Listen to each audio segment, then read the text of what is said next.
Hello दोस्तों, संवर्धना मदरसन, पुराना नाम मदरसन सुमी था। Q2 के रिजल्ट्स आए हैं। वीडियो में एनालिसिस करेंगे, क्या टारगेट्स हैं, सब कुछ दोस्तों इस वीडियो में हम डिटेल में बात करने वाले हैं। सबसे पहले कैसे नंबर्स आए हैं संवर्धना मदरसन या पुराना नाम जो मदरसन सुमी था।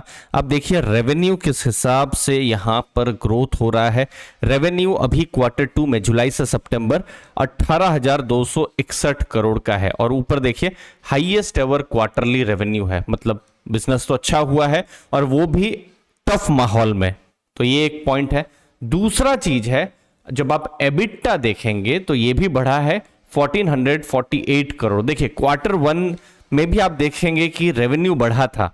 ठीक है, आप यहां पर देख सकते हैं 17,615 करोड़ का रेवेन्यू था, लेकिन आप प्रॉफिट देखिए कितना कम हो गया था। प्रॉफिट मतलब एबिटा की बात कर रहा हूं यहां पर 1151 करोड़ हो गया था। क्यों? क्योंकि आप देखिए मार्जिन्स किस हिसाब से कम हो रहे थे, लेकिन Q2 ने एक उम्मीद दी है और आप देखिए मार्जिन भी 7.9% इंक्रीज हुए हैं।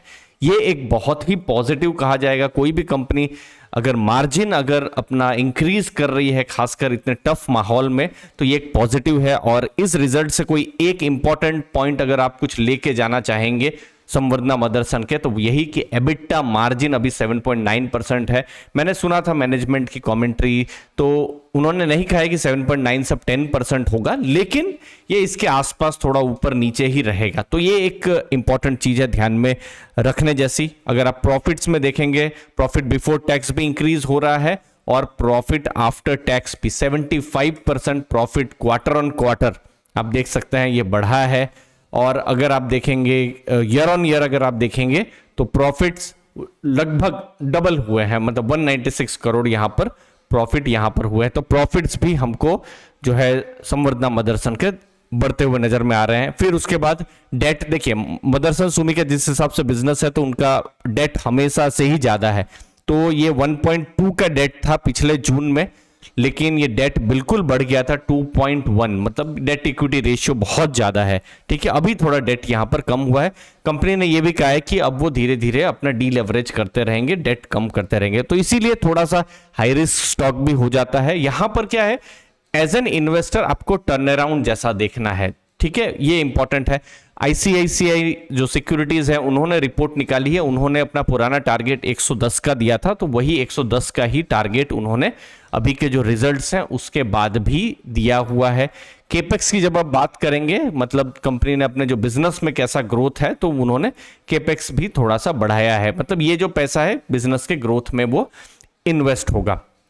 अगली चीज है, अब जब हम संवर्धना मदरसन की बात करते हैं तो वो ऑटोमोटिव कंपोनेंट बनाती है। वायरिंग हार्नेस जैसे हो गया, जो कि एक कार में समझ लीजिए या फिर कोई एक बड़ा कॉमर्शियल व्हीकल में जरूरत होते हैं। इंपॉर्टेंट जो इलेक्ट्रिकल कोई भी चीज चाहिए, जैसे वायरिंग हार्नेस हो गया, तो इन सबको बनाती है। तो इलेक्ट्रिक व्हीकल में भी आप देखेंगे ऑर्डर बुक 27% से बढ़कर अब 37, मतलब टोटल ऑर्डर बुक 37% की हो गई है, जो कि एक पॉजिटिव बिल्कुल माना जाएगा। जो इलेक्ट्रिक व्हीकल का जो शेयर है वो अभी बढ़ रहा है जब हम मदरसन की बात कर रहे हैं।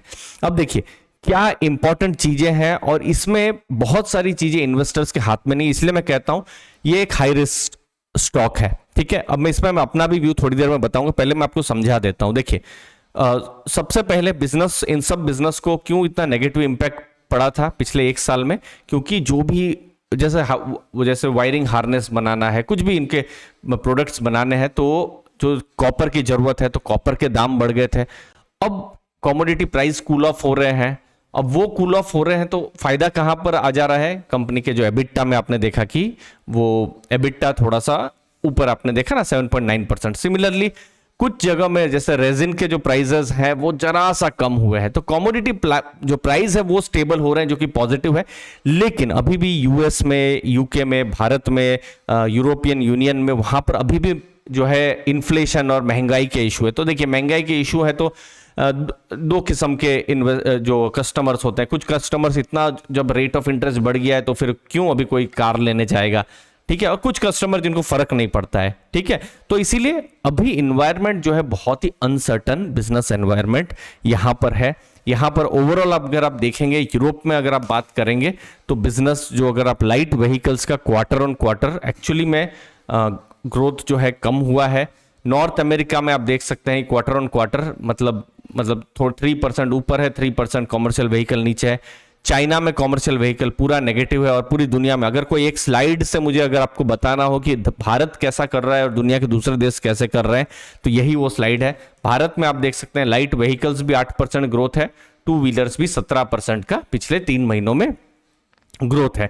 ग्लोबल लेवल पर देखेंगे तो इसीलिए ये एक इंपॉर्टेंट चीज है ध्यान में रखने की, व्हीकल का जो प्रोडक्शन है वो धीरे धीरे हो रहा है, लेकिन यूरोप में अभी भी तकलीफ है, रिसेशन जैसा माहौल है और इसीलिए इन्वेस्टर्स को यहां पर ध्यान रखना चाहिए। अब मैं इसको कैसे अप्रोच कर रहा हूं, देखिए मेरे पोर्टफोलियो में है नहीं, लेकिन यस अगले कुछ दिनों में मतलब नवंबर में ही अगले 8-10 दिनों में मेरा बिल्कुल प्लान है कि इस स्टॉक में मैं एंट्री लूंगा। अब एंट्री का मतलब ये नहीं है कि लेट्स से मेरे पास 100 रुपए है तो मैं यहां पर 5 रुपए डाल दूंगा, नो, ये तो मुझे लगता है मेरी तरफ से शायद एक बहुत बड़ी गलती होगी, मुझे ऐसा लगता है।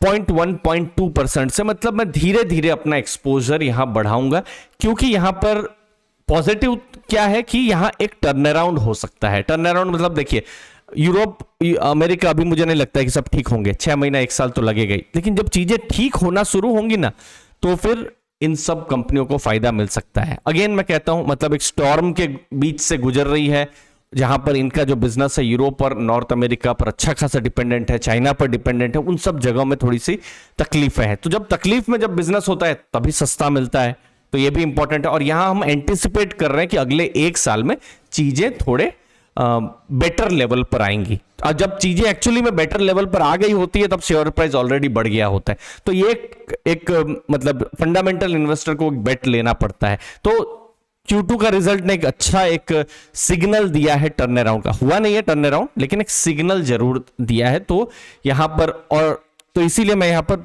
0.1-0.2% करके धीरे धीरे अपना जैसे कन्विक्शन बढ़ेगा या घटेगा उस हिसाब से मैं बढ़ाता रहूंगा।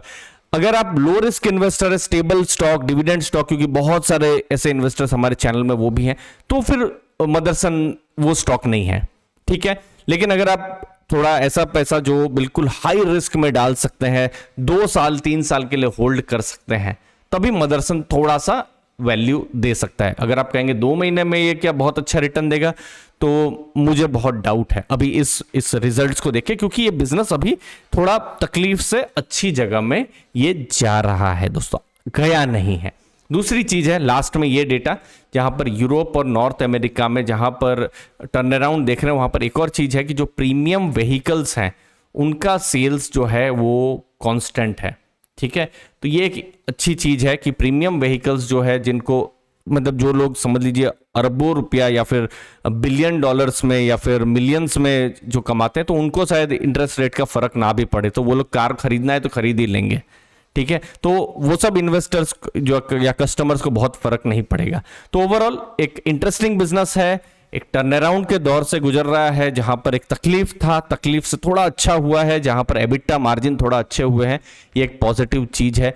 आईसीआईसीआई 110 की बात कर रहा है, जरूरी नहीं 110 का टारगेट आएगा, लेकिन जो 70 का प्राइस है कहीं ना कहीं लग रहा है कि बहुत महंगा एटलीस्ट मदरसन नहीं लग रहा है। लेकिन हाँ, ये 2-3 महीने वाला स्टॉक नहीं है, फिलहाल 2-3 साल वाला है। अब देखते हैं Q3 में क्या और अच्छा होता है तो और ज़्यादा कॉन्फिडेंस बढ़ सकता है। बाकी बहुत सारे यूरोप वाली जो चीज़ें हैं, जितना जल्दी चीज़ें अच्छी हो उतना बहुत ही सबके लिए अच्छा है। वो जो लड़ाई वाली जो चीज़ है, इन्फ्लेशन वाली चीज़ है, जितना जल्दी काबू में आए तो इन सब बिजनेसेस को फ़ायदा मिल सकता है। धन्यवाद आपके समय के लिए दोस्तों, थैंक यू।